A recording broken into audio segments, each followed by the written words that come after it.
Patrick just saw two Escalades, 8 people walking out. He just took a quick video. He's going to stay on that side in case he's walked out of there. Like, that could be done, trust me. I guess so. I didn't even know he left, but yeah, I guess there are. Patrick, I don't know where he is, but he is where he is right now. He's going to stay there. All right, cool. All right, bye. Here comes a car. New York police. Yeah, sure. Right, good evening. It is New York police.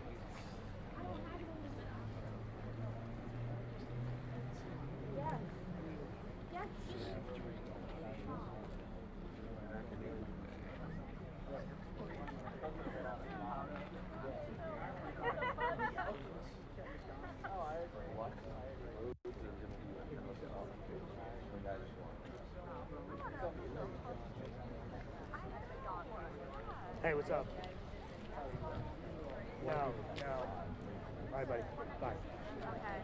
Yeah, exactly. On the boulevard? Right. Okay. Really? Oh, the 24 hours? I'm gonna save that one, yeah. Is the crowd out front sitting? Yeah, that's a 24-hour one. They probably saw me. No, 24 hours. Hey, we are not clear until after this press conference from FNC, so maybe let the desk know and figure out what they want to do with that extra.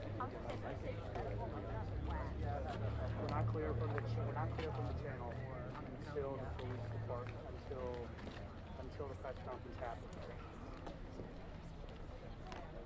I think, yes, okay.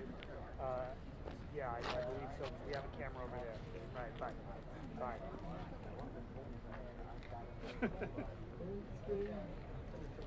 Nobody cares about football? He does, I don't. It's just the Bengals. We're the Bengals. The Cowboys. Is that worth watching? Hey, Chris. Sorry, Chris. You want to check your battery on this? I just realized this fucking thing's on the whole time. No, I got a battery. I think I'm faster than most people.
One, two, three, four, five. 1, 2.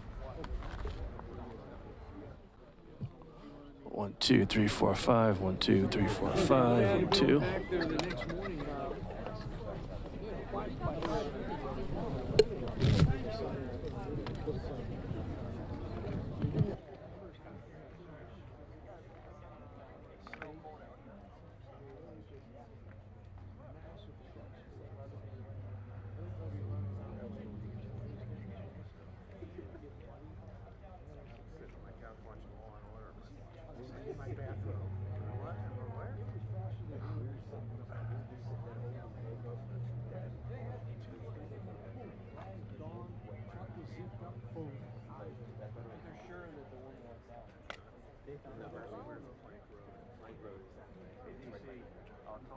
Altoona on the bridge. And the other thing is should we say the door? Back to the station. It seemed like he brought me after the second day. He'll be dialing high speed. When I do have my meeting now live, Yeah, that's good. 124.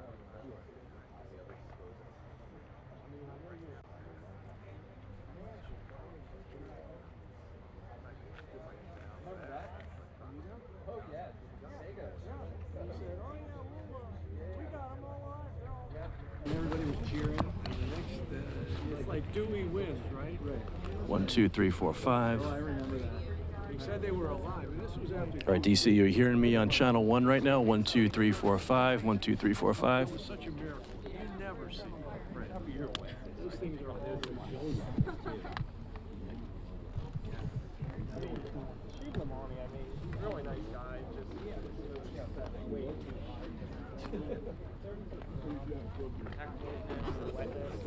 It's warmer down there. In New York, DC, you're hearing me. 1, 2, 3, 4, 5. 1, 2, 3, 4, 5.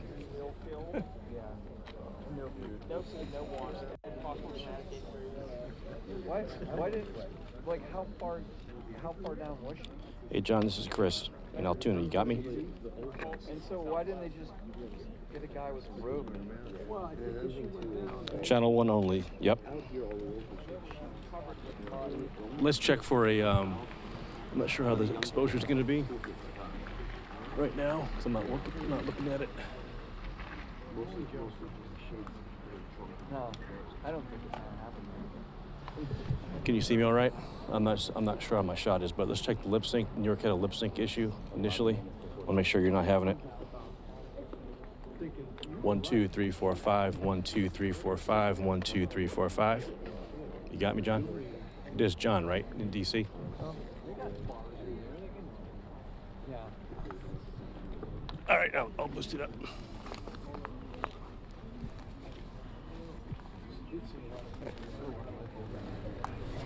One, 2, 3, 4, 5. 1, 2, 3, 4, 5. Sorry for bumping you. Oh, yeah. Gonna happen here. Yep. 1, 2, 3, 4, 5. Is that a better level? 1, 2, 3, 4, 5. All right. All right. Lip sync looking good. 1, 2, 3, 4, 5. 1, 2, 3, 4, 5. All right, great. Thank you. Yeah, go home. You dialed in? Yeah, I dialed in. No one's talked to me yet, though.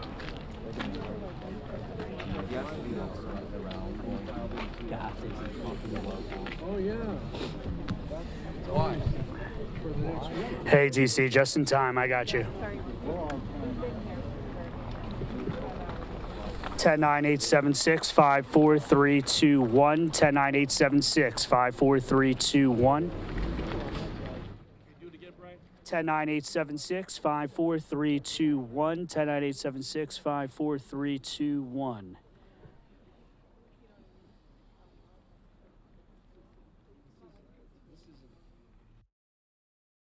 So it looks like they're just getting ready to prep for the prisoner parade, or whatever you want to call it. Looks like they're just getting ready for it here. So, what time are we at? Another 10 minutes. They should be bringing them out. Sure. 10-9-876-54321. 10-9-876-54321. Check, check. 10-9-876-54321. 10-9-876-54321. Mic check. Yeah. Well, I'm gonna go to Hollywood.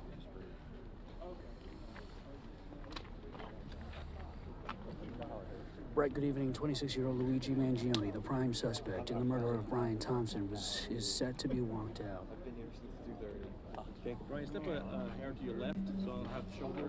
Copy. Shoulder, the door left, left shoulder will be the window. Hey, I got you. More.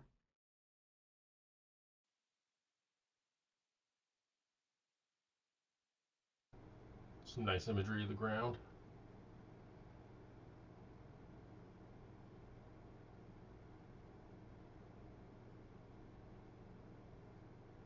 I don't know what they're doing there.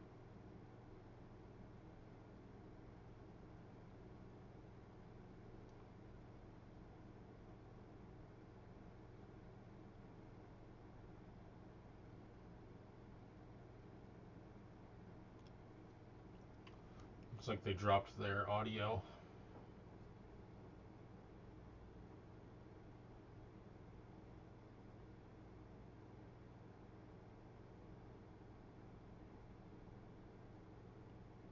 moving. Are they? What are they doing?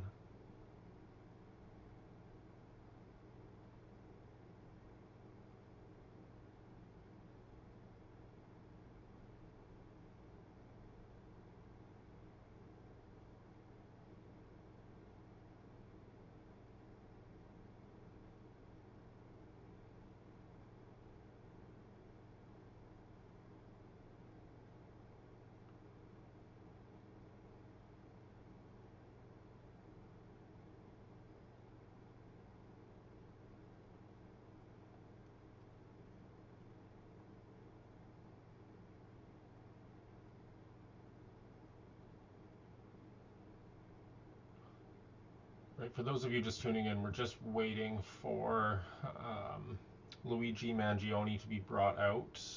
He's going to be arraigned. It looks like we've lost Fox's audio, or they've cut it off, so just gonna wait a few more minutes and see if they bring it back.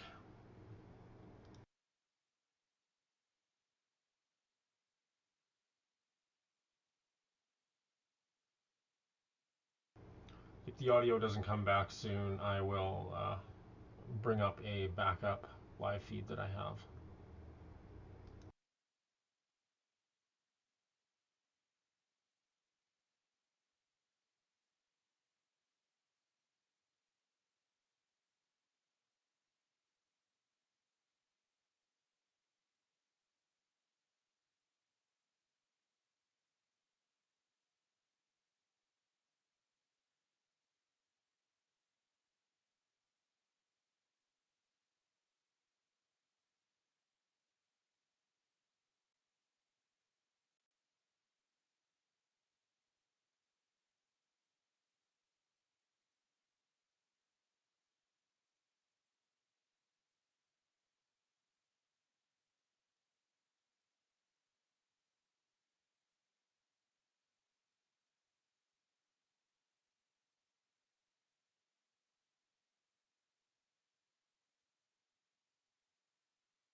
Hey, he just walked in the courthouse. I'm here in the back of the courthouse with my way up. Oh, okay. I just got the guy walking in. I'm gonna come break down and come inside and see if I can do the press conference now. Seen somebody.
Right, I'm just going to switch back over to CNN. Just bear with me for a second.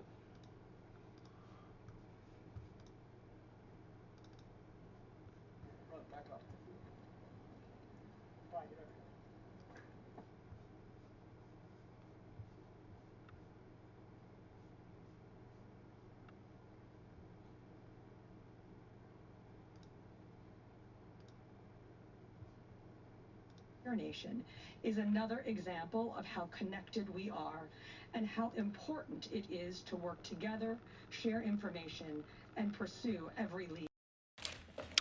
For just over 5 days, our NYPD investigators combed through thousands of hours of video, followed up on hundreds of tips, and processed every bit of forensic evidence, DNA, fingerprints, IP addresses, and so much more to tighten the net.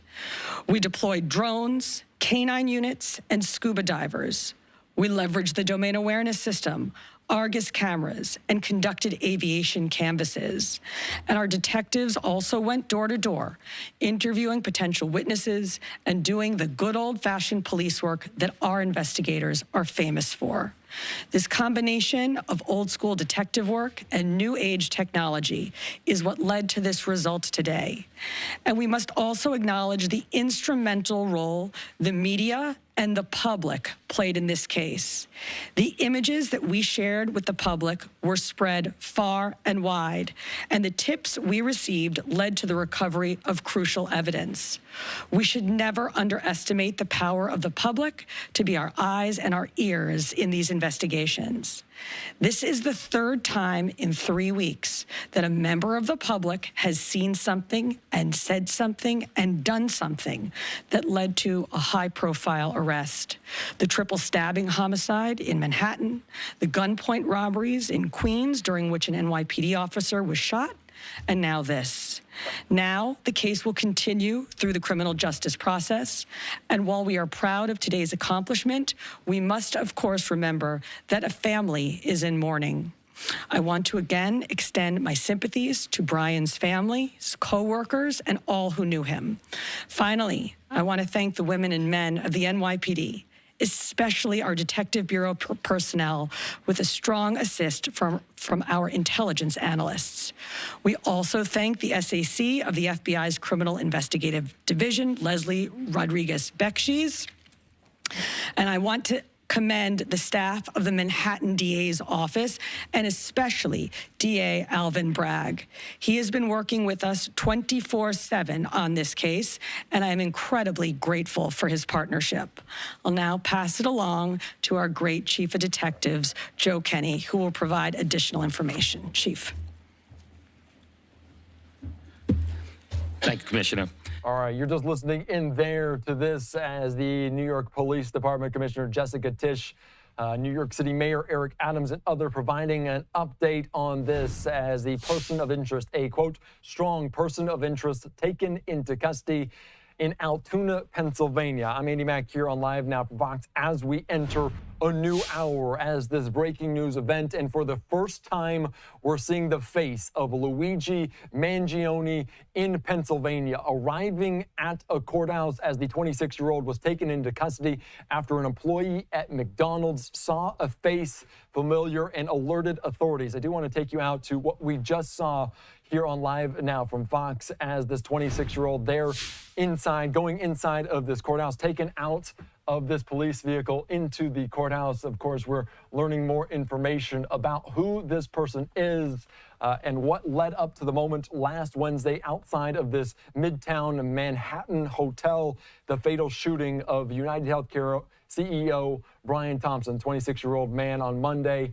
They're in custody. As they say, a Pennsylvania McDonald's worker alerted authorities to a customer who resembled the suspected gunman.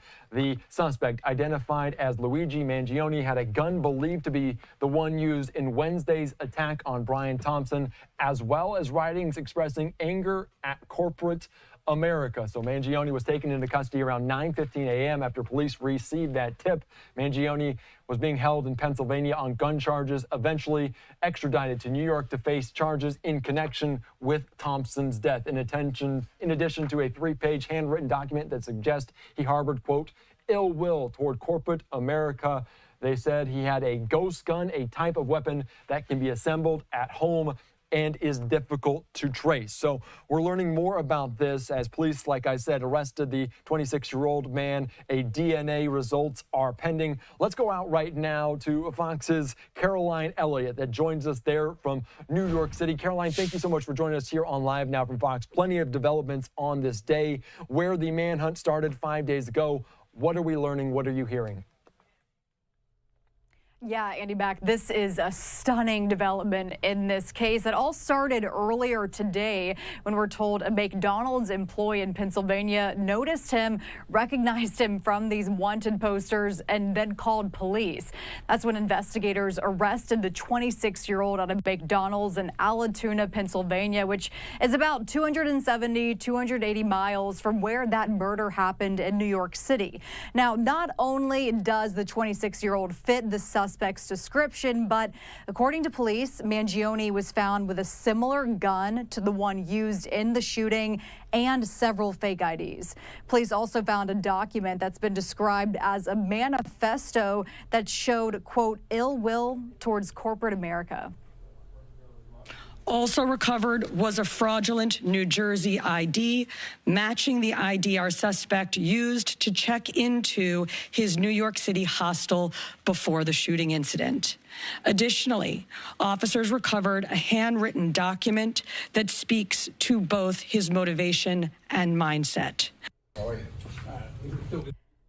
Police sources tell Fox investigators are now comparing Luigi Mangione's DNA to the DNA found at the crime scene, including fingerprints from the suspect's burner phone and saliva on a drink thrown away at a local Starbucks right before the shooting. Now, this afternoon, a UnitedHealthcare spokesperson says that today's arrest has given some relief to the CEO's family, friends, and colleagues. Andy Mack. All right, thank you so much for this, Caroline Elliott. Very interesting, but a conclusion, or hopefully a conclusion that police believe they found the man that killed, fatally shot Brian Thompson. We appreciate your time here on Live Now from Fox. Thank you. All right, thank you so much. And coming up in just, we'll talk more about just who this individual was, Luigi Mangione there in New York City in the fatal shooting, the strong person of interest arrested, taken into custody in Altoona, Pennsylvania. We just saw mere moments ago outside of that courthouse there, and I believe we potentially do have another shot right now here coming into our newsroom inside of this courthouse there in Pennsylvania as we learn more information about what's going on, the arraignment of this individual, of this 26-year-old in Pennsylvania. So we're learning more and more about this, and like I mentioned, we're going to hear more from Maryland, where this person was born and raised, if we're hearing from any of the residents on the ground there. So you can see a shot inside of this courthouse. I'm Andy Mack. Let's find a way for a quick 2-minute break. We'll get out to this top story after this.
All right, welcome back in here to Live Now from Fox. Let's continue our coverage right now as we're learning more information about this strong person of interest, Luigi Mangione. And many people are asking, who is this individual and what type of background did he have? And I do want to put up just this live picture right now here on Live Now from Fox inside of this courtroom there in Hollidaysburg, Pennsylvania. So we'll soon maybe hear from a judge, hear from lawyers there on top of this as we just saw Luigi Mangione go inside of this courthouse. So let's continue our coverage here on Live Now from Fox and detail what we know, what's the background of this person of interest, as we do know that Mangione was born and raised in Maryland. He was a valedictorian at his Maryland prep school, earning an undergraduate and graduate degrees in computer science in 2020 from the University of Pennsylvania. We're going to be joined right now by Fox 5's David Kaplan in Baltimore, Maryland. David, thank you so much for joining us here on Live Now from Fox. What more can you tell us about who Luigi Mangione was? Yeah, I got a chance, excuse me, to talk to two of his classmates today. I got to tell you, they sort of painted the picture of an incredibly intelligent, well-spoken young man when they were at school here together. You mentioned it was a prep school. This is called the Gilman School. It is a prestigious all-boys school that is here in Baltimore County, Maryland. So he played soccer, we're told, from one of the classmates, that he was really sort of a leader. He was the valedictorian of his class. There were some videos that were on the school's social media pages, his YouTube page, sort of where he spoke at a Founders Day event as the valedictorian, sort of a leader in a class of about 100 young men. So this has come as a real surprise to one of the classmates that I talked to. His name was Corey Way. He now lives in Arizona. He sort of indicated he was following this story very closely from his perch in Arizona, and he sort of painted this interesting picture of how he was watching this story unfold, and that one image that has sort of become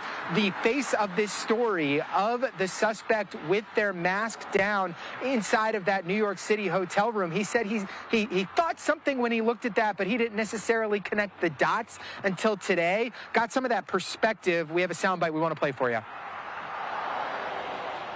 When I was looking at those photos, I was like, why does that look familiar? But I didn't quite know why. And then once I got the information, like the puzzle pieces kind of came together. Still at this moment, it's just really surreal to me. And I've been in contact with a lot of people that, went to my school, were from the area, knew who he was. And they're all really devastated and shocked by this news as well.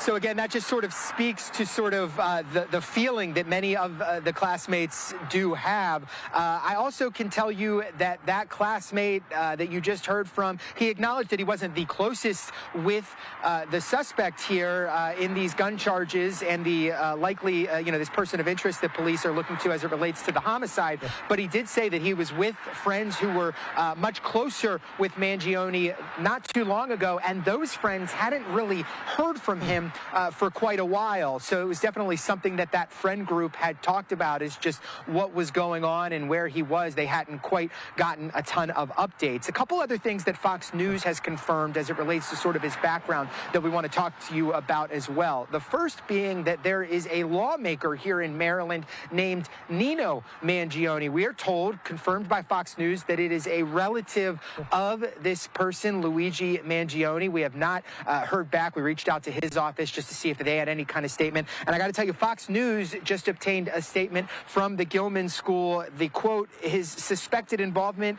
in this case is deeply distressing news on top of an already awful situation, that statement said in part.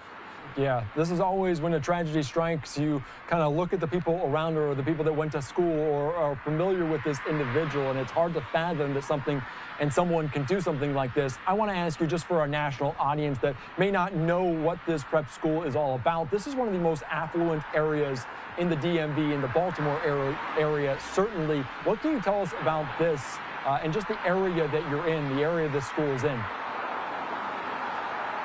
Yeah, so we're in Baltimore County, Maryland, so it is just outside Baltimore City. And I got to tell you, it's a pretty large campus. It's a K through 12 school, according to their website. So some students had been here for year after year, and education here can cost tens of thousands of dollars per year, according to some reports that we've seen online. So just the prestige of it, it's typically one of the ranked high schools. Mangione himself went to an Ivy League school, according to classmates, the University of Pennsylvania. They also, that classmate told me, had people go to universities like Stanford. So it just kind of gives you a sense of how sort of intense the education is here. And a lot of those friends that we talked to, just, you know, that one friend that I talked to, just stressing he was the valedictorian, like he was a leader in this class. So I think there's sort of a hard for people to wrap their heads around the fact that this valedictorian of the class of 2016 is the person that is now sort of the person who police believe may be connected to this homicide that's certainly gripped the nation's attention. Yeah, a lot of people keeping an eye on this. So David Kaplan, thank you so much. Great reporting there on the ground in Baltimore. We appreciate your time as always. Thank you. All right, thank you so much. Great reporting as always, as we're learning more about who this individual was, who this individual is, as we're also just getting this picture in right now here on Live Now from Fox from Hollidaysburg, Pennsylvania, just outside of Altoona, Pennsylvania, as this McDonald's worker saw an individual that looked like someone they saw on the internet on one of these wanted photos, calling it into authorities and ultimately leading to the arrest as this person of interest in now in custody. And we do see that a podium is getting set up, plenty of microphones at this arraignment for Luigi Mangione. So we'll take you out to this in here just a little bit if they do step right up to the podium. But let's continue our conversation right now. And we've had Michael Alcazar here on our air several times over the last week or so since that fatal shooting on Wednesday, a retired New York City police detective, professor at the John Jay Institute there for Criminal Justice. Thank you so much for joining us here on Live Now from Fox once again for the really conclusion of this search. What did you learn? What did you hear from this morning? And what are your big takeaways as they brought this person, this strong person of interest, into custody? Well, I thought it was interesting that all the evidence that they recovered on the subject, he had a manifesto, he had the gun, he had the mask. It almost seems like he wanted to get caught. I mean, maybe the past few days, maybe he was just considering if he could get away, but it seemed like today he just gave up and he just like sat in the McDonald's and, you know, he didn't care if anybody recognized him. And it seemed like the arrest, the custody went without incident. So I'm curious for myself, like if he had any spontaneous utterances to the police, if he's gonna, you know, cooperate and participate in an interrogation. I'm curious to see what exactly it said in the manifesto and who this person is, what's his history. We're learning a little bit about him now. So, you know, a lot of information coming through as the story unfolds. Yeah, a lot of information. I do want to get into the fact that they did recover the gun on him and what they believe is the same suppressor that was used on Wednesday morning in the fatal shooting of UnitedHealthcare CEO Brian Thompson. How surprising is that for you, and how does that link him distinctly to this case, and how easy will it be for authorities to tie the two together? Well, we have the live rounds and the spent shells vouchered and in evidence, and now we have this ghost gun. I've seen images of it. It looks very similar to a Glock 9mm. So all the speculation that it was this farm, gun, I guess we were all wrong about that. So hopefully they can, again, everything is for, presentation for court. So hopefully we can link the bullets and the spent shells to this gun that he might have purchased online. He could have made it himself. I know the chief detective said that he could have 3D printed it, but it looks more like something he purchased in parts and probably put together. So, good job on NYPD getting all the evidence and all the DNA. Now we just got to place this individual at the scene committing this crime. Can we talk a little bit about ghost guns if people aren't necessarily familiar with the term? How difficult are they for police? Because they're used in quite a few crimes. Can you describe the challenges of a ghost gun and also maybe the benefits of having it be on his person in this case? Yeah, ghost guns are mostly sold online. They're unserialized, so we can't trace them. Some private vendors manufacture them, again, in parts. So it's legal to sell them in pieces, and then until somebody receives them. So an individual such as Luigi probably purchased it online, and there's tons of YouTube videos how to put it together. So it was great that it was on this person. That's why the more I think about it, the more I think this guy thinks he's like a martyr, and he wanted to be caught with all the evidence, the manifesto, the weapon, the mask, perhaps the clothing. So it makes for a very interesting story, and I can't wait to hear it. Yeah, and we will potentially hear it. And of course, we'll dip out of this conversation for just a little bit if we do see anyone step up to this podium there at Hollidaysburg, Pennsylvania for this arraignment. Let's continue because Pennsylvania really wasn't on the radar, wasn't on the map. We heard about Georgia and a potential connection there, as well as the shot just goes down. But we heard about Georgia and a potential Greyhound bus, a ticket there. Michael, I want to ask you about Pennsylvania and how maybe off the radar it was for them. And do you think they were looking into Pennsylvania, and were they just focused on Georgia? And what does the location tell it about to you? I think NYPD, the feds, will probably focus on Georgia because that's what he came from. That's what the report was, that he came from Atlanta. So they contacted Atlanta police. So I think they were focusing on that. I think, like everyone else, they were taken by surprise. Right? I don't think Pennsylvania was on the radar. And then the chief of detectives also mentioned, which I thought was interesting, that they didn't know of his name. As I said before, that I was confident that they had his name. I'm surprised that with all the Crime Stopper tips that no one identified him, or at least I don't think they identified him until today. So there was a few things revealed today that was surprising to me.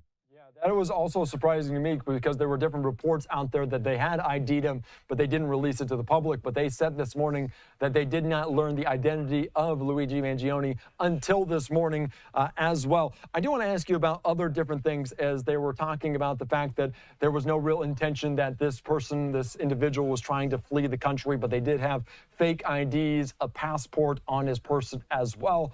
Does that tell you anything about it? And what can you learn from the fake IDs, including the New Jersey ID, the fake one that was used to check into this hostel? What did we learn there?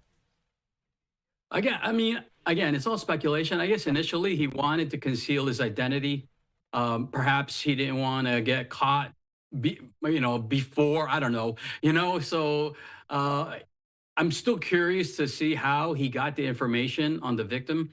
And hopefully, again, with an interview interrogation, he can give that information. Like, how did he get the schedule? How did he know his timeline? So, lots of preparation. It seemed like, again, Andy, he seemed very prepared until today. I think he just probably had enough. He probably got tired of running around. I'm sure he saw himself on TV, and he just enough is enough. And I think he sees himself as a martyr. And he's got a message, and I think he wants to be heard. So I wouldn't be surprised if in the next few days we get more information why he did this. Yeah, more information about that manifesto, and so many people are looking into that. Of course, the anger toward corporate America as well. How important is that in terms of investigation, looking into a manifesto, looking into the motive of a person like Luigi Mangione? It's great that we processed the crime scene. Now we have the weapon. This is like a gift to the NYPD, right? But the manifesto is there. A confession would be great. These are all critical for prosecution. Yeah, very good as well. All right. Thank you so much, Michael. Anything else that we like to talk about? Because we're talking about this, a strong person of interest. Is there a reason they don't call him a suspect as of yet? Is that just kind of police terms, or is there something more to it?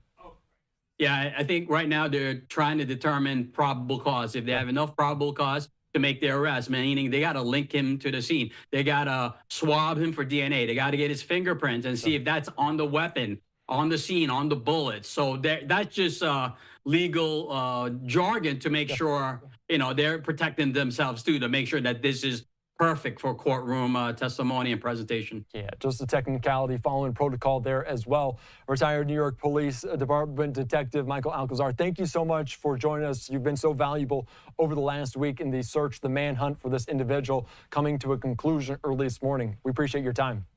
Thanks, Andy. All right, thanks so much. All right, let's continue on here on Live Now from Fox. Great conversation, as always, talking about this, the latest developments. We do have that shot one more time popping up there in Hollidaysburg, Pennsylvania, the arraignment of Luigi Mangione coming up in just a little bit. You can see the courthouse, people somewhat in their seats, but we did see mere moments ago, a little bit ago, of this individual going into the courthouse. This was the scene in a dark night, just now about 6:30 on the East Coast, of Luigi Mangione, the person of interest, strong person of interest in the fatal shooting of Brian Thompson, the UnitedHealthcare CEO. And like you heard from Michael Alcazar, their search, the manhunt, had been going on for almost a week now, ultimately leading to a McDonald's in Altoona, Pennsylvania, an employee pointing out the person that looked familiar to the suspect that was shown in so many different media outlets across the country and across the world. Alcazar saying that it almost felt like he gave up, that he wanted to be caught in this moment after eluding police, eluding authorities for some time. Again, a live look inside of this courthouse. They're zooming in on the mics. You can see plenty of microphones there on the stand. This story has captivated the nation as the manhunt continued for some time. All right, I'm Andy Mack here on Live Now from Fox. Let's slide away for a quick 2-minute break. We'll get you out to this as soon as it steps up, if people step up to the podium after this quick 2-minute break.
All right, welcome back in here to Live Now from Fox. I'm Andy Mack. Thank you so much for joining us. A live picture inside of this courthouse there in the county of Blair in Pennsylvania, in Hollidaysburg, Pennsylvania, there, the Commonwealth, as we are going to learn more information. The news conference after the arraignment of Luigi Mangione, the person of interest in the fatal shooting of UnitedHealthcare CEO Brian Thompson. You can see microphones being set up at this point. We'll take you out to this as soon as it begins here on Live Now from Fox. Let's dive right back into the press conference from earlier on today, where we learned the identity. We learned some of the pieces of evidence on his person earlier today as he was taken into custody, the 26-year-old, at this McDonald's in Pennsylvania. They did found a ghost gun, a suppressor that they believe was the same one used last Wednesday morning. Also, fake IDs, a passport as well, including fake IDs that matched the one that was used to check into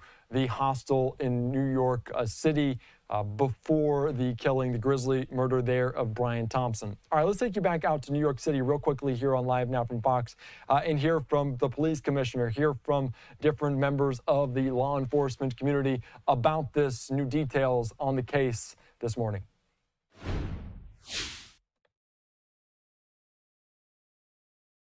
Good afternoon. As the commissioner stated earlier, a male was taken into custody today in Altoona, Pennsylvania this morning. He has been identified as Luigi Nicholas Mangione. He's a male, 26 years old. He was born and raised in Maryland. We know he has ties to San Francisco, California, and his last known address was Honolulu, Hawaii. He has no prior arrest history in New York. Members of the NYPD Detective Bureau are currently traveling to Pennsylvania with members of the Manhattan District Attorney's Office to interview this subject. This case was brought to a successful conclusion based on the coordinated effort between numerous NYPD units, including the Intelligence and Counterterrorism Bureau, our federal partners at the FBI, the Manhattan District Attorney's Office, and of course, members of the Altoona Police Department in Pennsylvania. On Thursday, one day after this crime was committed, the NYPD released a photo of the shooter in this case. This picture was obtained by the NYPD during one of their extensive video canvasses. We took that photograph and we asked for the public's help in identifying this subject, and the public responded. Hundreds of tips began to pour into our hotline. Each tip was investigated thoroughly, and we began to release additional photographs as they came into our possession. The NYPD provided these photos to numerous media outlets. Local, national, and international outlets released the photo via television, print, social media, and online content. Luckily, a citizen in Pennsylvania recognized our subject and called local law enforcement. Members of the Altoona Police Department responded to the call, and based on their investigation, they notified the NYPD. This investigation is still active and ongoing. Thank you very much.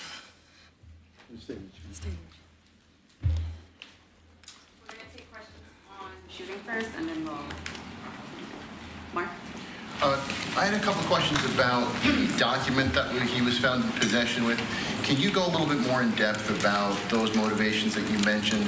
Was that CEO specifically named in that document? Was there anything more about him wanting to go after others? And also in that document, was there any indication that explains us how the level of detail that he went into killing him? Like, is there anything? Like I said, that document is currently in the possession of the Altoona Police Department as part of their investigation. But just from briefly speaking with them, we don't think that there's any specific threats to other people mentioned in that document. But it does seem that he has some ill will toward corporate America. Over here, sir. NJ? Chief, was the suspect wearing a mask at the time he was spotted in the McDonald's? And also, criminal cases often have a linchpin. Can you point to a single linchpin that helped crack this case? There's numerous linchpins in this case, in the fact that we've recovered an enormous amount of forensic evidence, an enormous amount of video, and once again, with your help and the public's help. So I really couldn't put it on one thing, but if I had to, it would be the release of that photograph from the media. Dean? You said he had a passport on him. Do you believe he was trying to flee the country? And also, are you still looking for any evidence in Central Park in regards to the bike? We had divers in the water yesterday that came up negative results. The passport, we don't believe that he was planning on doing any traveling. At this time, we don't think at this point in our investigation, we don't think he was trying to flee the country. The person at the McDonald's, were they buying food? What were they doing at that exact moment? He was an employee at the McDonald's. Right, but what was the suspect doing? He was sitting there eating. Will the suspect be brought back to New York and charged here? And when? We're going to have to work that out with the Manhattan District Attorney's Office in Altoona, Pennsylvania. He's going to be facing gun charges there. And at some point, we'll work out through extradition to bring him back to New York to face charges here, working with the Manhattan District Attorney's Office. Anita? Hi, Anita from the New York Post. I was just hoping to get more details on the capture itself. Did he put up a fight? Did he say anything to cops? And we've also reported that he published online anti-health care industry rantings. Can you share with us some of the services that he posted on? We're still working through his social media. We're going to do a complete scrub of that.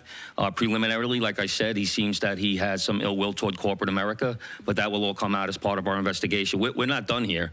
We're still going to be putting this together. We're still going to be working very hard to bring this to a successful conclusion. And the capture itself, did he put up a fight? Did he say anything to police? I don't have that information.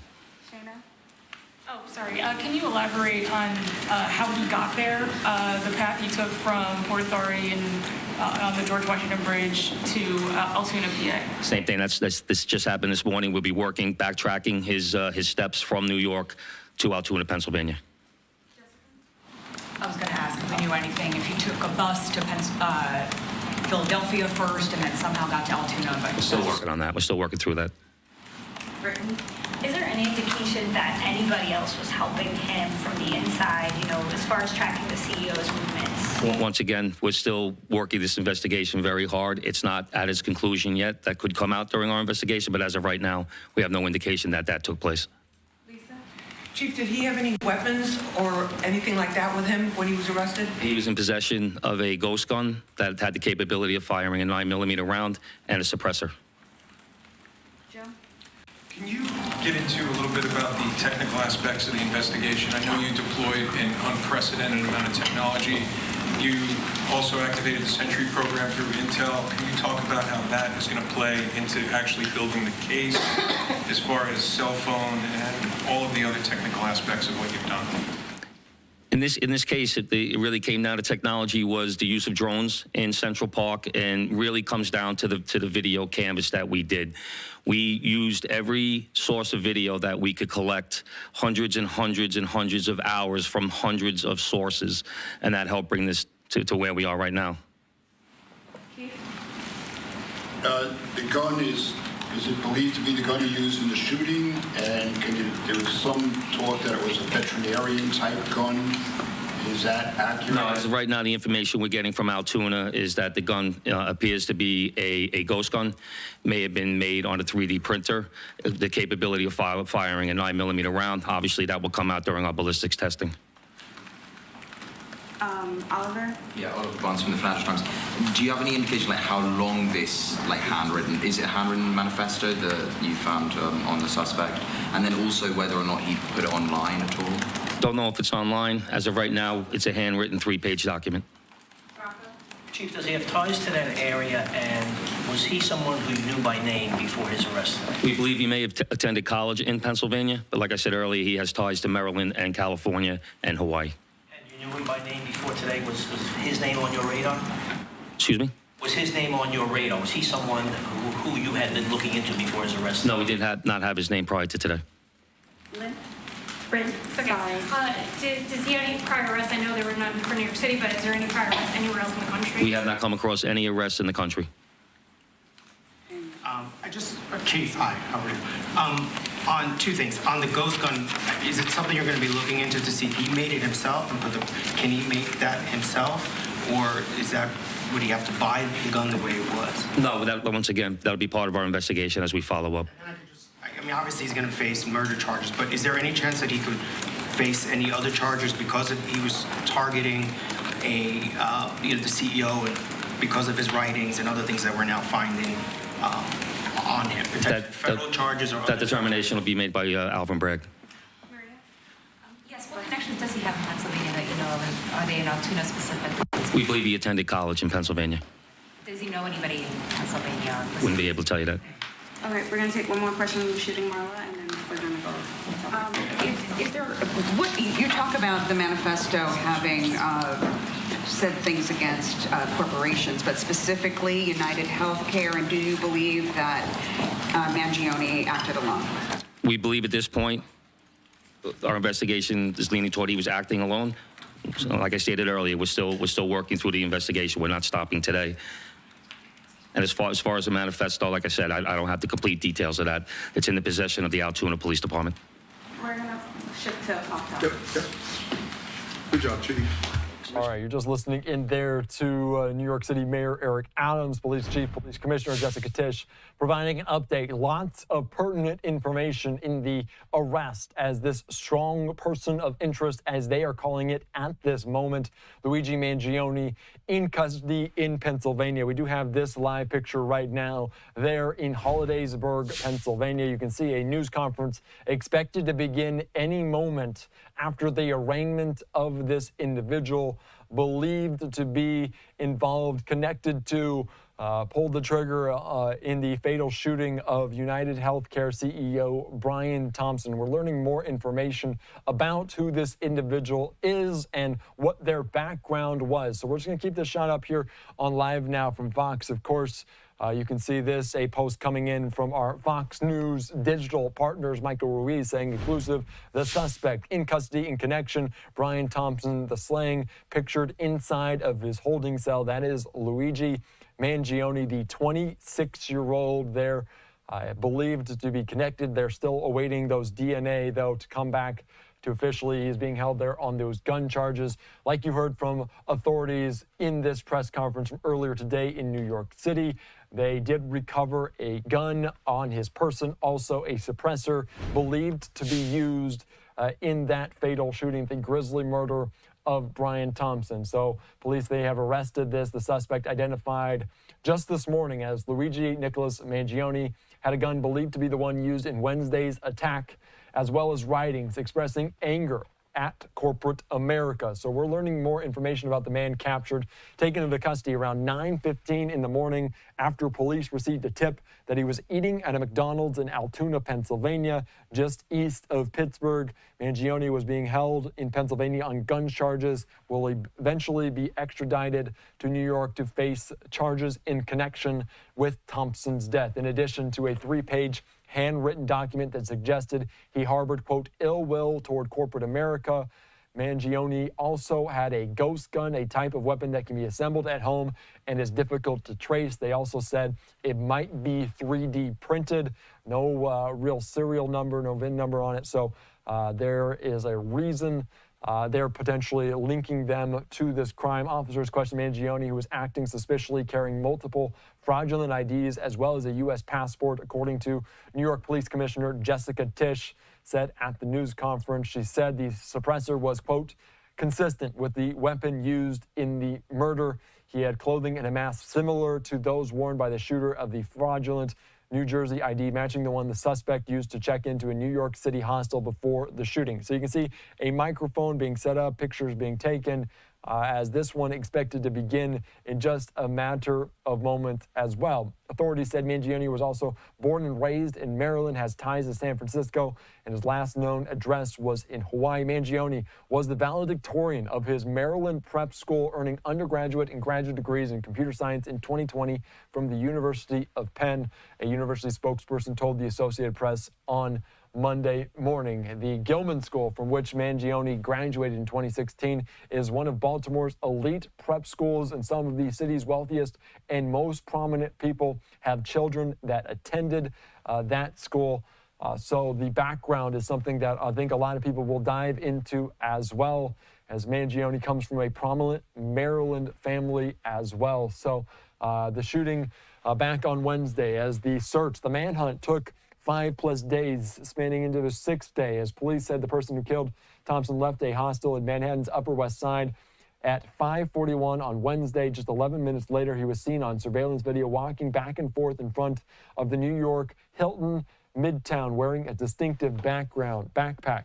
At 6:44 a.m., he shot Thompson on the side entrance of the hotel, fled on foot, then climbed aboard an e-bike, and within 4 minutes had entered Central Park. Another security camera recorded the gunman leaving the park near the American Museum of Natural History at 6:56 a.m., still on a bicycle, but without the backpack. You saw different police, law enforcement entities canvassing the Central Park area, looking for evidence, including divers inside of ponds. After getting in a taxi, he headed north to a bus terminal near the George Washington Bridge, arriving at 7:30 in the morning. From there, the trail of video evidence runs cold.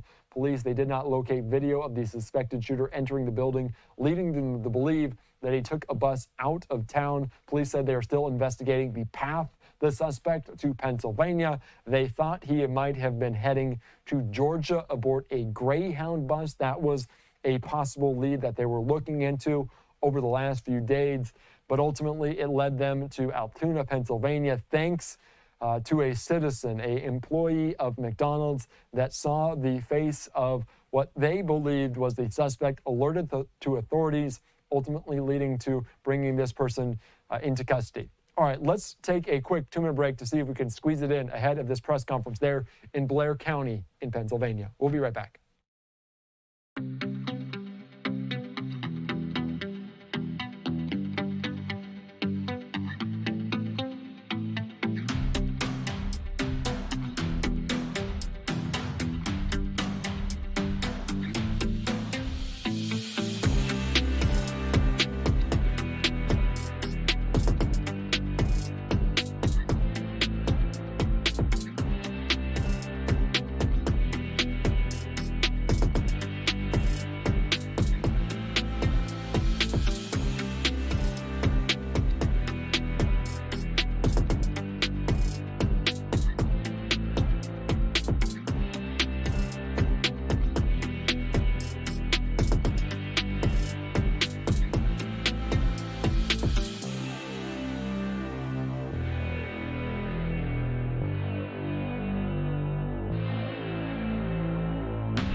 Blair County Courthouse. Audio test 1, 2, 3, 4, 5, 6.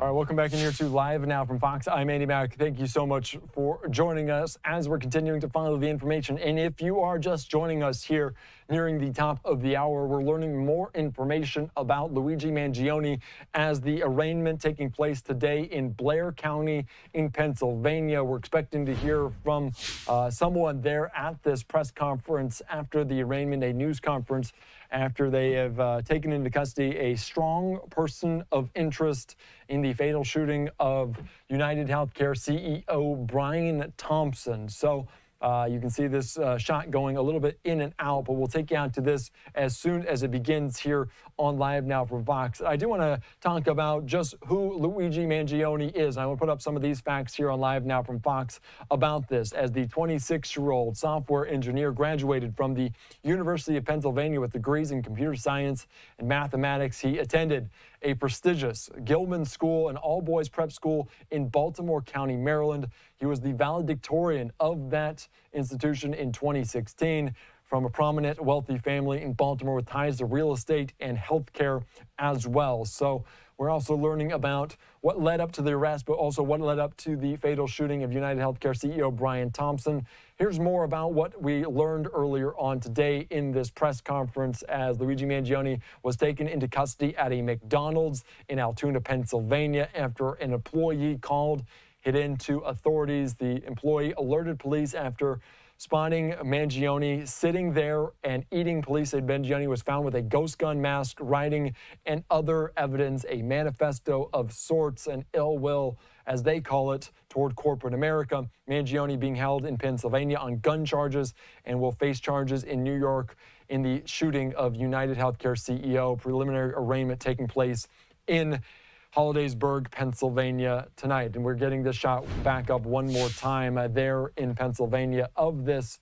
It's this news conference expected to begin any moment. You see plenty of media members on hand for this. So we'll see if anybody steps up in a matter of moments. But this has been the main story for the last 6 days since those fateful Wednesday morning hours, 6:46 a.m. Brian Thompson was walking into the Hilton Midtown Manhattan hotel, tragically shot in the back and the calf, ultimately taken to Mount Sinai West Hospital where he was pronounced dead. Mangione, they believe, fled on foot before getting on a e-bike, an electric bike, last seen in Central Park. They potentially believed that he had gotten on a bus to go to Georgia, so that was the case. You can see there someone with the public relations staff getting ready, setting up some notes there about what's taking place, but that could mean that this is about to happen any second now here after the arraignment. So this is a live picture inside of this venue, inside of this courthouse there in Blair, just east of Pittsburgh, Pennsylvania, on the more so the western side of Pennsylvania, if you are familiar, less than 200 miles or so away from New York City and Manhattan, where this happened. So there was a lot of discussion and talk about the identity of this individual as this manhunt continued. There were reports that potentially they did have an identification of this person, but they weren't releasing it to the public. The police this morning said they did not know the identity, did not know Luigi Mangione was connected to this, was believed to be connected to this until this morning when he was taken into custody. Some of that evidence they found on his person could really help authorities, will really help authorities, as they found several fraudulent IDs, a passport, a ghost gun, and a suppressor they said is, quote, consistent to the one used in this Wednesday attack. So we're still following this very, very closely. Again, I just want to put up just this, the moment that Mangione was led inside of this courthouse earlier on for this arraignment, as you see Luigi for the first time since he was taken into custody. First time, really, we're seeing it on video since he was taken into custody. Stoic not saying anything to the media outside of this, led with his hands behind his back in handcuffs by several members of law enforcement in Pennsylvania. He's being held there on those gun charges and will likely be extradited to New York City as soon as possible to face these charges in the killing of UnitedHealthcare CEO Brian Thompson. So a lot uncovered today, a lot discovered and really revealed at the press conference by New York City Mayor Eric Adams, New York City Police Department Commissioner Jessica Tisch, and others. All right, we're still waiting for anyone to step out here. Let's take another quick 2-minute break here on Live Now from Fox, and hopefully we'll hear from authorities after this.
All right, welcome back in here to Live Now from Fox. A live picture there in New York City as We turn our attention there from this, where that grisly murder of UnitedHealthcare CEO Brian Thompson took place early Wednesday morning. Now out to Pennsylvania as we're learning more information about the man, the strong person of interest in this case, Luigi Mangione. You can see a couple live now pictures there in Hollidaysburg, Pennsylvania.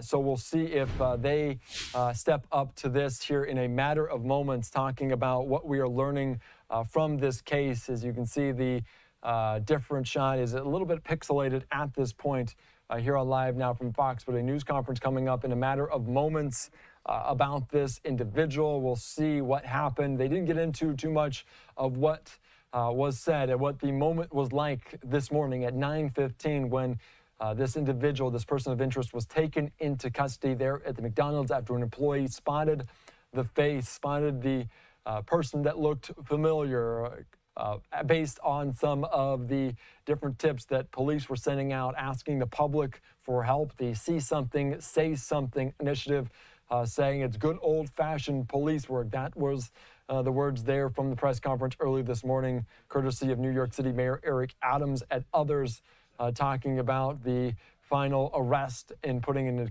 custody of this individual, Luigi Mangione, saying this is a conclusion to this case, this manhunt that transpired, took place over the last week or so. All right, I'm Andy Mack here on Live Now from Fox. Let's slide away for another quick 2-minute break as we still figure out some of the tech issues that we are having, but also await this press conference there in Blair County, Pennsylvania.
All right, welcome back in here to Live Now from Fox. I'm Andy Mack, and in just a matter of moments, we're going to hear from authorities there in Blair County, Pennsylvania, in the arrest of Luigi Mangione. This is an image from Fox News Digital of Luigi Mangione, believed to be involved in the killing of UnitedHealthcare CEO Brian Thompson. We're seeing authorities now at the microphone here, expected to give an update on what's going on, what happened at this McDonald's early this morning as the strong person of interest taken into custody.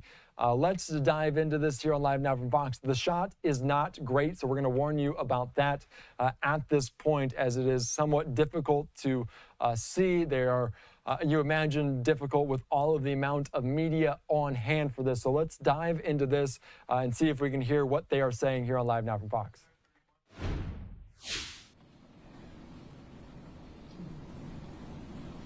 All right, so you're seeing they're potentially awaiting for someone there to step up to the podium as they have the backdrop available in Blair County. So no one talking as of yet, but this is a live picture. We're going to stick with it because this has been the biggest story of the last week or so since that grisly shooting, the fatal shooting. UnitedHealthcare CEO Brian Thompson.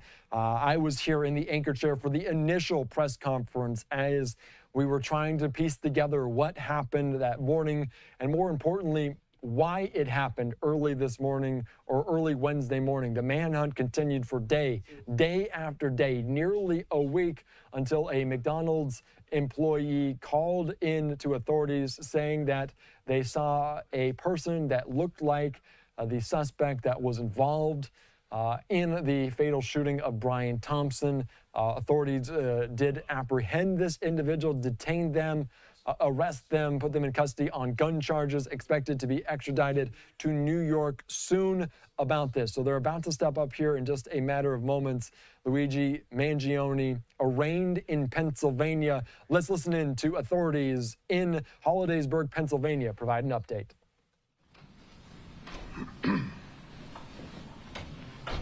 Good afternoon, everybody. My name is Deputy Chief Derek Swope of the Altoona Police Department.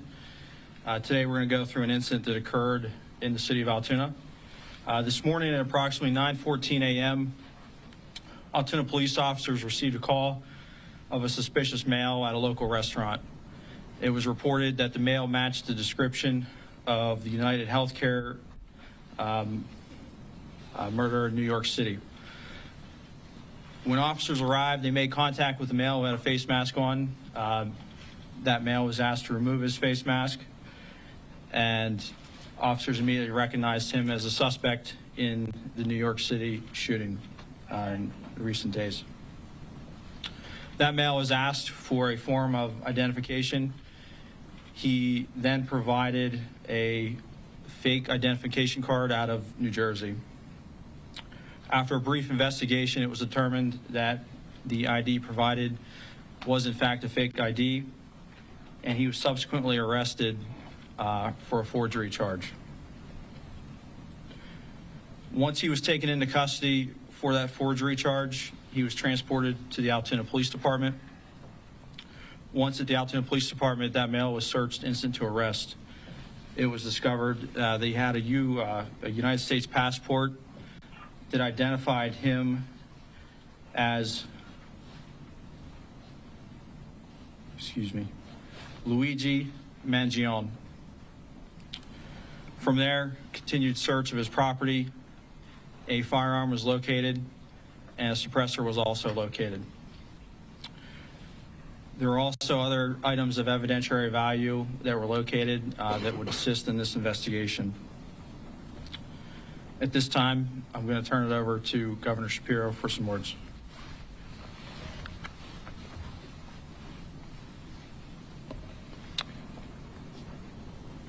Thank you, Deputy Chief Swope, and let me acknowledge and thank the law enforcement who I'm joined with today, beginning with Lieutenant Colonel Bivens of the Pennsylvania State Police. I want to thank Senior Special Supervisory Agent Szabo from the FBI, and acknowledge NYPD Commissioner Daughtry and the women and men of the NYPD who join us here today.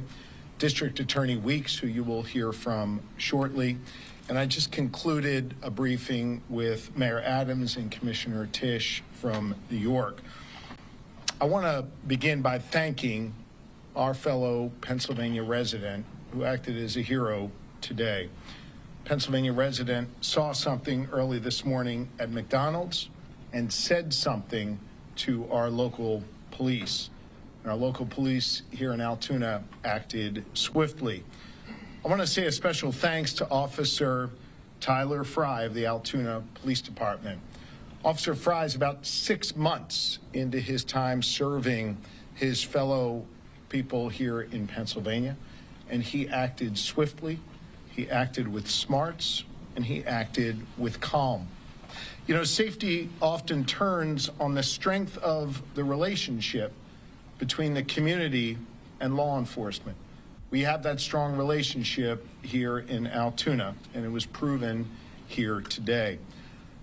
I want to ask all of our fellow Pennsylvanians to demonstrate the same type of thoughtfulness and courage and smarts as the individual at McDonald's did this morning, and help law enforcement here in Pennsylvania as we continue with our investigation. You'll see photos of the suspect who is here, and you should know that this suspect traveled between Philadelphia and Pittsburgh, making stops in between, obviously here in Altoona.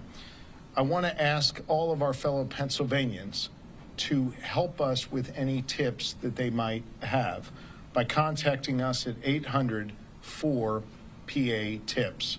Again, that number is 800-4PA-TIPS. The suspect was just arraigned here in the courthouse, and presumably New York will file charges very, very soon. That process will continue to play out, and justice will be delivered in this case. This case is hinged on attention. In fact, the attention in this case and the killing of Brian Thompson was helpful, no doubt, in allowing us to capture this killer, in alerting that individual at McDonald's this morning, and then having that individual contact police.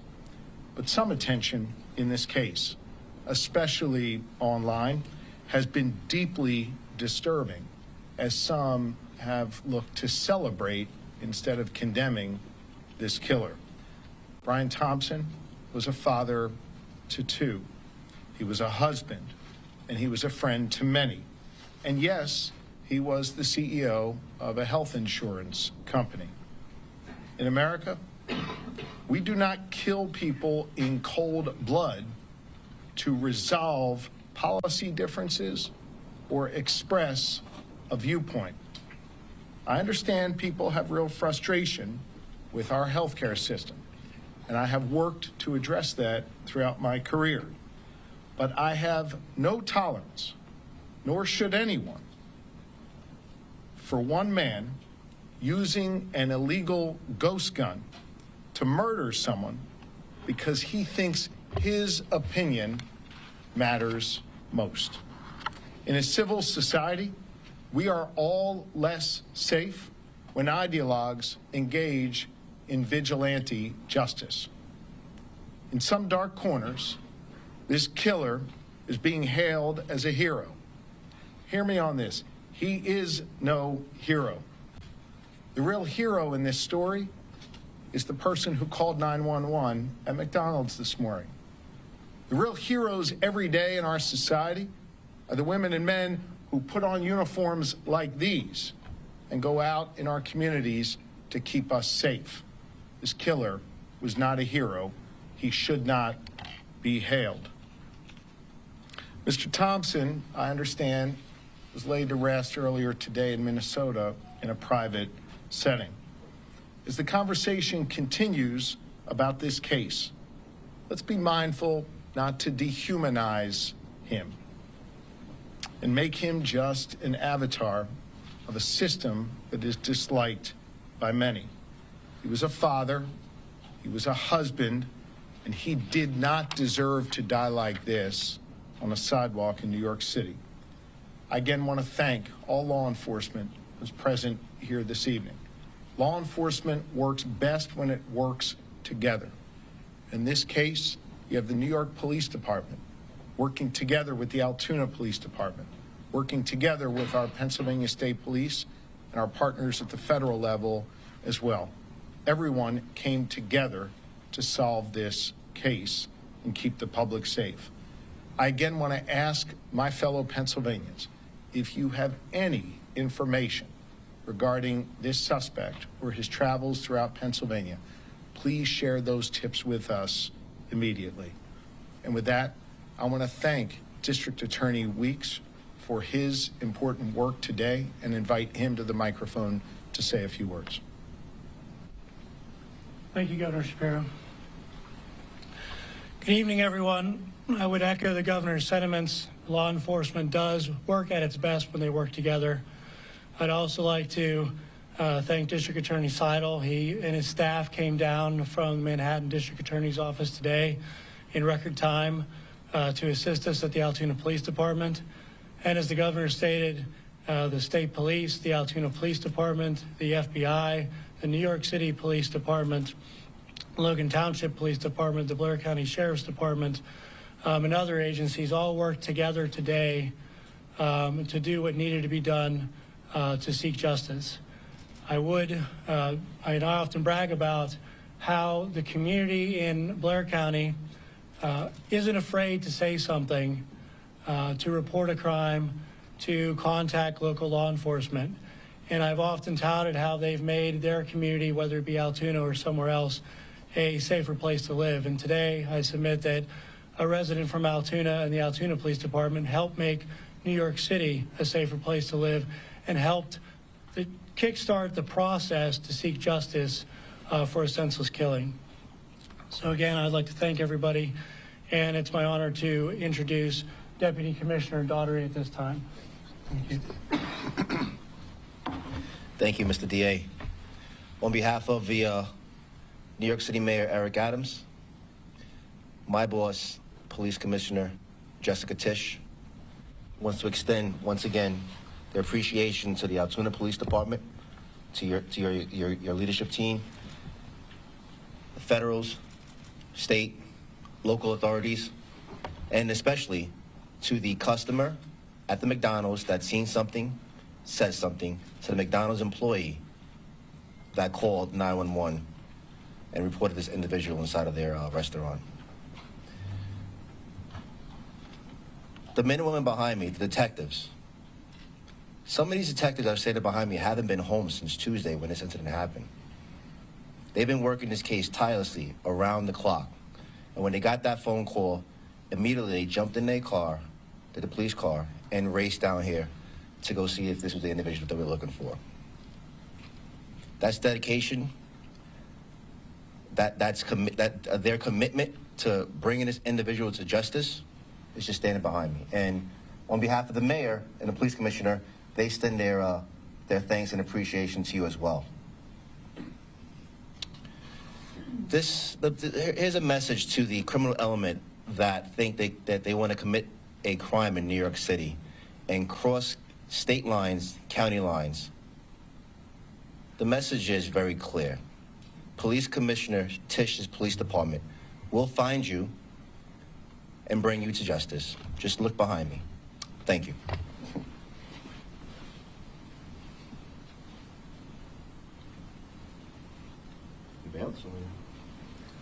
I think with that, we'll be happy to try and take a few questions. Question, I guess maybe for the local version about the arrest specifically today. I don't know who. We'll defer to Altoona Police. I guess I'm curious if we could hear a little bit more about the dynamics. If you could set the podium there. Sure. If you could hear a little bit more about the dynamics inside that McDonald's. I know there was some detail in the affidavit about what happened when the individual was asked if he came to New York. Could you speak a little bit to his demeanor and how that played out? Sure. So it was a peaceful arrest, first and foremost. The officer quickly recognized the male as the suspect from the shooting. And within several seconds of the first contact, he had asked the suspect if he had been in New York City recently.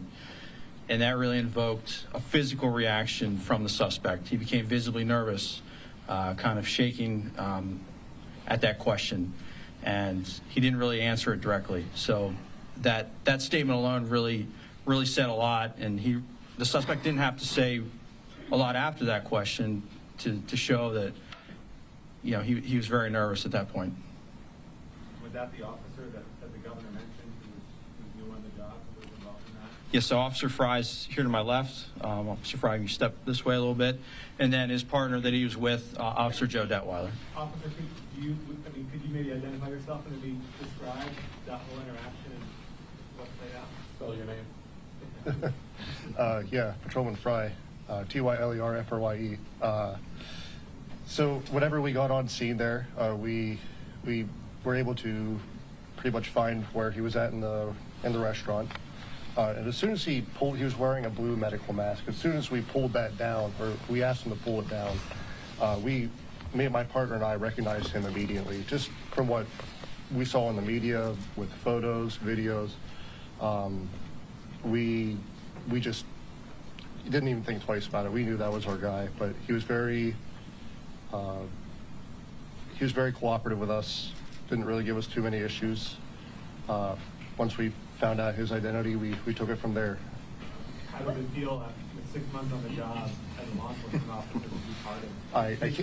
I can't say I was expecting it by any means, but it feels good to get a guy like that off the street, especially starting my career this way. It feels great. Sir, upon his arrest, has he made any statements since his arrest? Has he asked for a lawyer yet? To my knowledge, he hasn't made any statements. How long was he staying in Altoona, and where was he staying? And then was the gun on himself, or was it in like a car somewhere? We are still investigating how long he's been in Altoona. There's still a lot of follow-up to do in this case. Again, the men and women behind me are assisting with that. So we're still looking into it. I'm going to ask Lieutenant Colonel Bivens of the Pennsylvania State Police to address the question you just raised. Thank you. Yes, sir. So there are a lot of things that need to be followed up yet in this investigation. Certainly, there were a number of items that were found on his person, in his backpack, that have been inventoried, and we've begun to do an analysis of some of those. There were written documents. There are electronic devices that are in the process of being downloaded. Search warrants are obtained. And so over the next hours and days, those efforts will continue. And we're going to take a closer look at all of the information that we can glean from that regarding his activities up until and during the time of the homicide, his flight from New York. And we know that he has been in Pennsylvania, excuse me, for several days. And so part of that investigation will also focus on trying to retrace his steps. We've already identified businesses, for example, that he frequented in this area and activities that he engaged in. That led us to more evidence. And so all of that is becoming kind of a mountain of evidence that has to be analyzed and looked at. I'm confident we'll have a much better idea of his activities over the past number of days in New York and in Pennsylvania. Additionally, we're also trying to determine that we don't have another actor or an accomplice out there. And so this information will all be used to help us prove or disprove whether that exists and whether there were any other intended targets. So a lot of questions that are out there that are unanswered yet, but we have a lot of information that we can examine that hopefully will give us some of those pieces of data that we need. You asked, or someone asked about the interview. He was initially cooperative. He is not now. And so he has been arraigned and transported and will be securely housed pending the filing of additional charges in New York. Sir, you just Governor Shapiro, you mentioned that he was in Pittsburgh at some point. Is that correct? What Yes. do you know about that time in Pittsburgh? We're not going to get into any more details at this time. We would like to hear from any Pennsylvanian or any Pittsburgher who had any sightings or any dealings with the individual. That's why I specifically asked for anyone with tips to share that with us. Can you talk about the extradition to New York? How does that process work? I know that you have your piece here, but what happens with the New York market? And how long does it take? Thank you. So that answer depends. Once the charging documents are filed in the state of New York, we will file a fugitive justice complaint against the defendant. He'll be brought before a common pleas judge shortly thereafter, and the defendant will be presented with the option to waive his extradition or to contest his extradition. If he waives his extradition, we of course will make him available to the NYPD and the Manhattan District Attorney's Office as soon as we're able to arrange his transportation there. If he contests it, that process typically takes between 30 and 45 days to do the requisite paperwork, but we do that all the time in our office, and that's kind of a normal procedure. On the matter of the backpack itself right now, the backpack itself, you had the one that was in New York. Do we know if that's the same one that he had the time of the shooting there, or is this backpack that he had here and one that he may have acquired? And the findings inside, the gun, the silencer, and cash some foreign currency as well. Is that correct? I'll defer to someone else. I'm not going to speculate on any of the interpretation of the evidence. I'm going to rely on the officers doing the investigation to complete that and reach their conclusions. Can we say that at this point he is a suspect in the hit on the United CEO? Can we call him a suspect at this point? Obviously, he was arrested on. Yes, as we confirmed at his preliminary arraignment, with the permission of District Attorney Seidel, we expect charges to be filed forthwith, and obviously that I'm not going to speculate on that timing, but tonight or tomorrow or sometime in the very near future for homicide. Any insight into a motive? Clarify one quick. Sorry, sir. Can I just ask? In terms of the officers investigating this case, can you say any more about a suspected possible motive?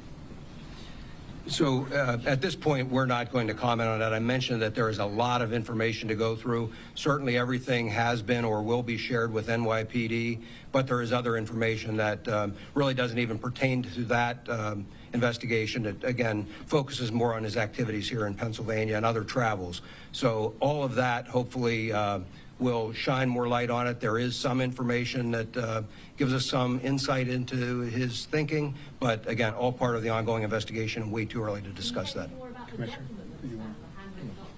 As far as the NYPD, we're not going to be commenting on the investigation steps here. In the next couple of days, there'll be immediate availability at One Police Plaza, and Commissioner Tisch will update.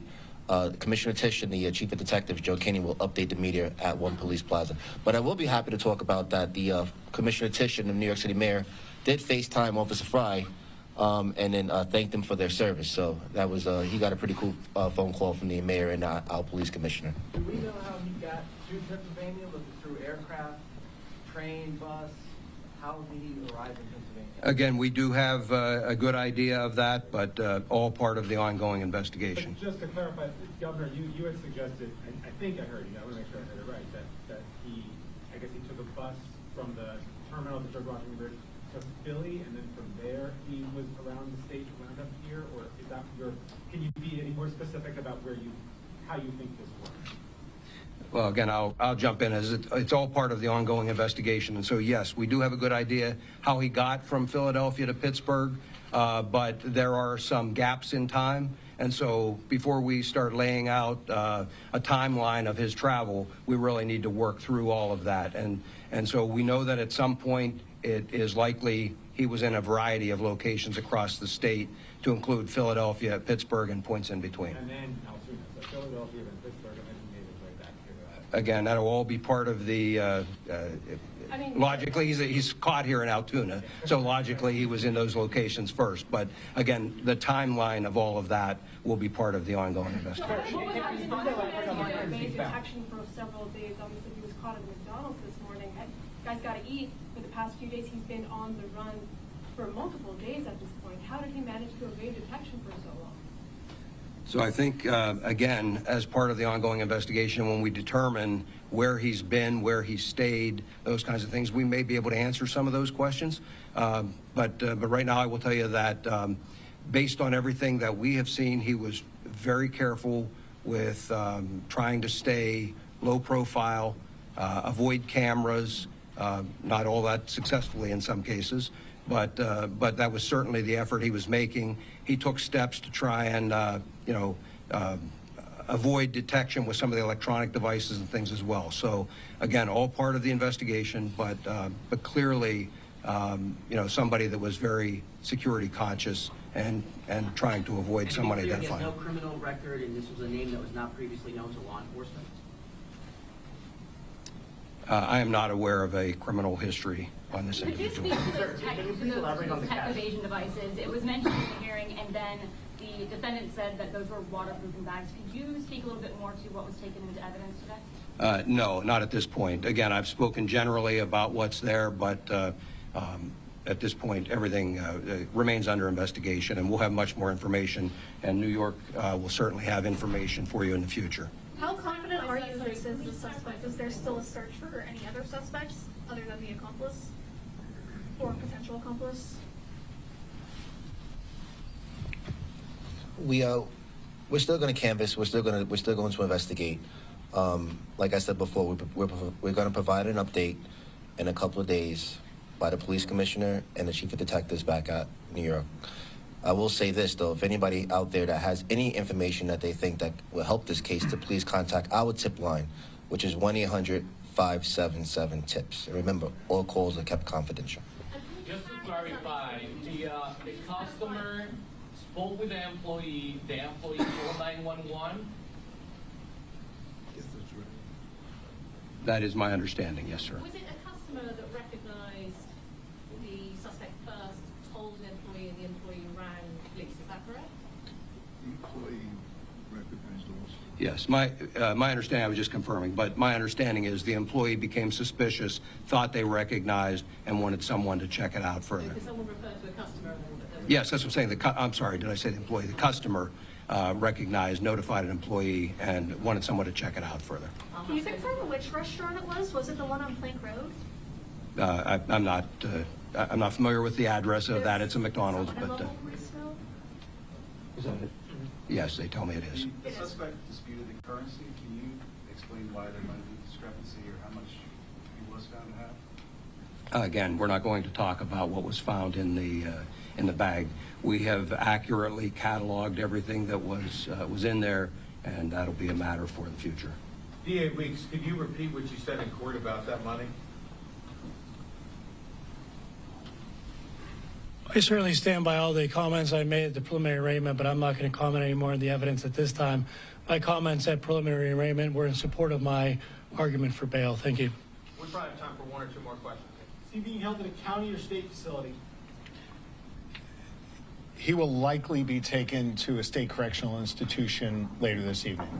Can I just say specifically for Pennsylvania law enforcement, over the past few months, you've had attempted assassination of former president, now president-elect. Now you've had this. What do you think about that? Violence can never be used to address political differences or to address a substantive difference or to try and prove some ideological point. That is not what we do in a civilized society. That was true in Butler, it was true in New York City, and it's true anywhere. That is not how you make progress in this country. The suspect here who shot at that CEO and killed that CEO is a coward, not a hero. And we need to make sure that in this country, we get back to having a civil discourse about our differences. And that is an important lesson coming out of Pennsylvania, and it is one that I think the rest of the nation needs to hear as well. On a law enforcement side, I will tell you that I am incredibly proud of the Pennsylvania State Police and local police in Butler and here in Altoona, who responded in a way that kept others safe and saved other lives. That was true at the fairgrounds in Butler, and it was true here today in Altoona. Had that local Pennsylvanian not spoken up, had that wonderful police officer who's been on this job for 6 months not acted calmly and swiftly, God knows what could have happened. So I think the lessons coming out of Pennsylvania are that violence is not a way to answer questions and address problems, and that we have the gift of law enforcement here in this Commonwealth who care deeply about the safety and well-being of our fellow Pennsylvanians and our fellow Americans, and I commend them for that. Thank you all. We're wrap it here. All right, you can just see as they wrap up this press conference there in Blair County, Pennsylvania. You saw Governor Josh Shapiro and other members of law enforcement provide an update on the arrest of Luigi Mangione, and they said that he would be likely extradited to New York. They have to go through some protocols and in place for that. But we're also getting in the booking photo of Luigi Mangione here on Live Now from Fox just a little bit ago. You can see there standing before the camera inside. After this arraignment, he will likely be transferred to a state correctional institute later on tonight. We're also learning, and I just want to give you some of the big takeaways from what we heard from authorities there on the ground in Hollidaysburg, Pennsylvania, talking about he was in Pennsylvania for several days. They were trying to track down exactly where he was, the whereabouts of him, since this happened on Wednesday morning early in New York City. Likely they're on the way between Philadelphia and Pittsburgh. Altoona, notably 85 miles to the east of Pittsburgh. We're also learning more information as they are saying that likely to be charged in the homicide, the killing of Brian Thompson tonight or later on tomorrow. The responding officer called by the McDonald's employee responding to this person that they believed was connected to this, just 6 months on the job. New York City Mayor Eric Adams, New York Police Department Commissioner Jessica Tisch, FaceTiming this individual, this officer, to thank them for what they did as well. So some big information coming in, and Josh Shapiro saying justice will be served following the tragic death. They also noted that Brian Thompson was laid to rest early this morning in a very private event back home in Minnesota. So those are all the latest developments here that we're following on Live Now from Fox. Of course, the conclusion of this grisly murder that took place in Midtown Manhattan last Wednesday, as you can see the image there of Brian Thompson. A very sad story, but we're learning more information about the potential killer. We're also following the latest here on Live Now from Fox. All right, I'm Andy Mack. Thank you so much for joining us. We're going to take a quick 2-minute break.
Welcome back in here to Live Now from Fox. I'm Andy Mack. Plenty to get to in terms of what we just learned there at that press conference in Hollidaysburg, Pennsylvania, and the arrest, the strong person of interest in custody named Luigi Mangione, the 26-year-old there in custody, arraigned earlier on those 5 charges in Pennsylvania, those gun charges that I want to list out for you. And they include forgery, carrying a concealed firearm without a license, tampering with records or identification, possessing instruments of a crime, and also false identification to law enforcement. Notably on his person at this arrest outside of this McDonald's was a ghost gun and a suppressor that they say is, quote, consistent with the one used last Wednesday morning. Also several fraudulent IDs and a passport.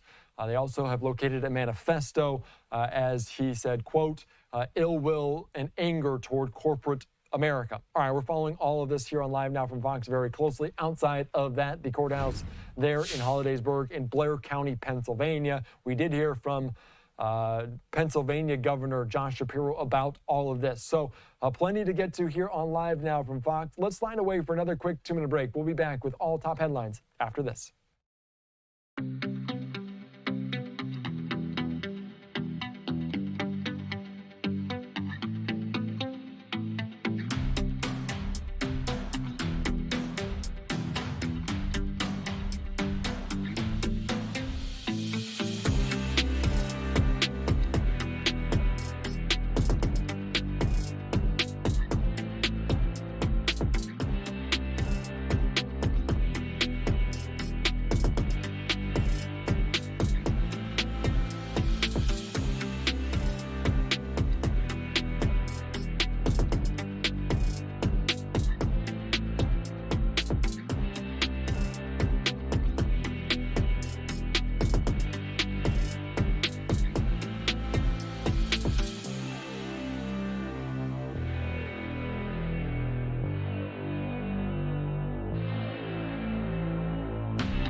All right, welcome back in here to Live Now from Fox. I am Andy Mack, and as we detail some of the top stories of the day, we want to take you right back out to New York City in a major splash in Major League Baseball as the New York Mets certainly showed Juan Soto the money, a 15-year deal worth $765 million, the agreed upon amount, the largest contract in Major League Baseball history, largest contract there in sports history. As you can see, maybe a first look of what Juan Soto will look like as he changes boroughs from the Bronx to Queens to wear that Mets uniform, and the highly sought after free agent Soto there signing with the Mets as the winter meetings going on in Dallas right now.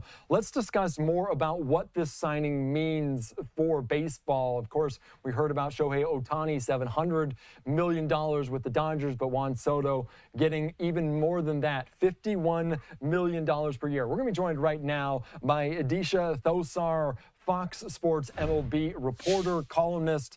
It is 51 per year, 4.25 mil per month, go down all the way to $97 per minute, some $5,000 per hour. Disha, thank you so much for joining us. What do you make of this signing, and how did the Mets woo Soto to sign with them?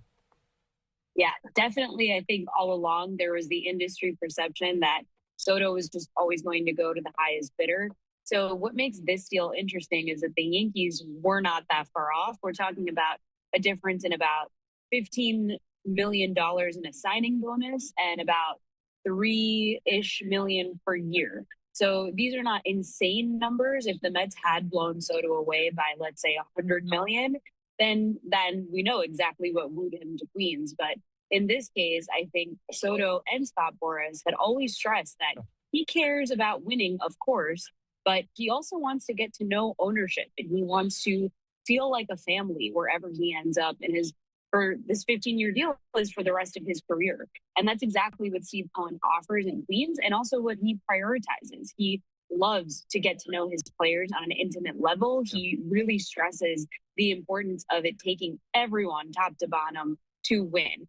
And I think for someone who's even considering where to settle down. Soto is 26 years old. He is probably ready to start a family soon. He can finally do that in a place that he feels is welcoming in Queens. Yeah, and let's talk about the Yankees Mets, because there's going to be so much made about this, and the reports out there that they offered him 16 years, $760 million, not far off, just $5 million off from this. Did the Yankees do something wrong, or was it all the Mets doing something right? Yeah, I think it was more so the Mets doing something right. I really don't think fans, even Yankees fans, should not really be mad at Hal Steinbrenner or the Yankees for falling short in this deal. The fact that the Yankees did reportedly offer 750, 60 million, they were right up there with the Mets offer. It really just came down to where did Soto want to go and what was more appealing to him. I think when it comes down to both sides in New York, what makes this interesting is that Soto looked past the legacy, right? He just put up insane numbers with Aaron Judge back to back, that duo in the lineup. That was production that we haven't seen from the Yankees since Babe Ruth and Lou Gehrig in 1931. So if he had stayed with the Yankees, he was set to break more records. He was the modern day version of that duo. And he looked past that. He looked past Monument Park. He looked past the pinstripes, the history.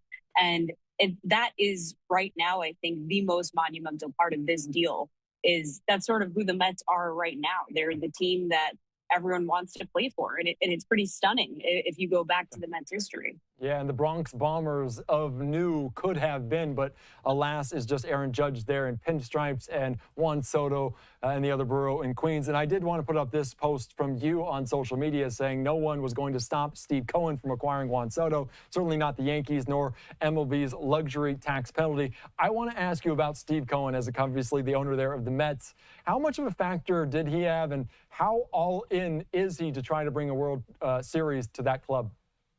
Oh, 100%. Now, Steve Cohen grew up a Mets fan, as we all know. So when he acquired this franchise in 2020, even then setting a record, this was his main priority, not just to win championships, but to do it sustainably, not just do it once and then move on and kind of get his cash in. He wants to completely turn the perception of the Mets franchise into a positive place. He's also renovating parts around Citi Field. There's likely going to be a casino there soon. These are things that Mets fans could not have even dreamed of going back even 10 years ago. So in that way, if Mets fans want to look at Steve Cohen as this sort of savior, I think they'd be right to do so.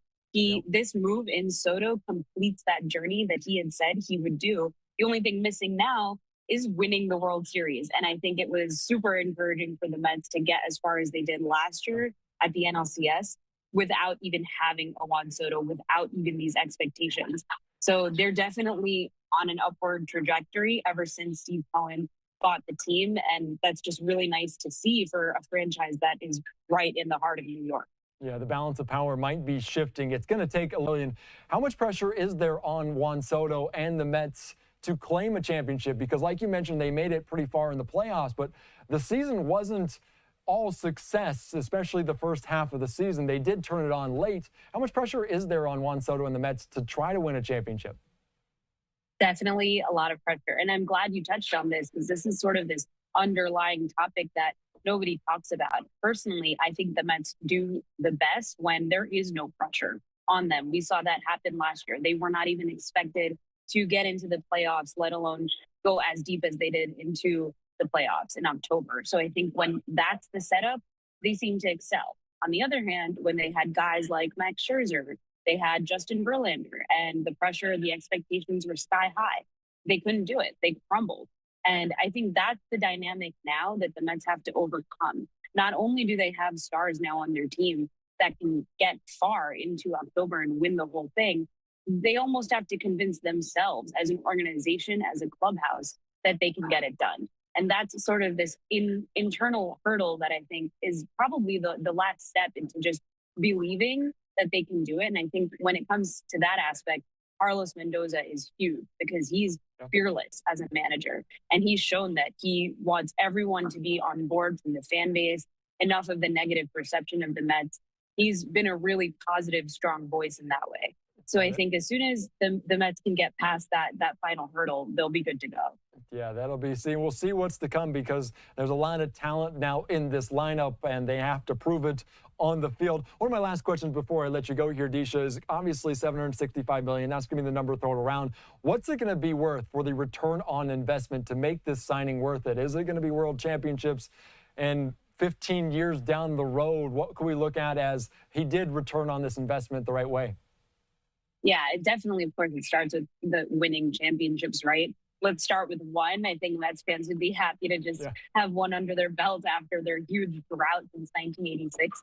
But even beyond that, it's really hard to say if this contract is worth it, right, for Juan Soto, because he doesn't provide much defensively. His whole advantage is from the plate. And he's an incredible hitter and gets compared to Ted Williams for a reason, who also was not a great defender in that way. So I think as long as he kind of does his job here, just by hitting and staying healthy and playing in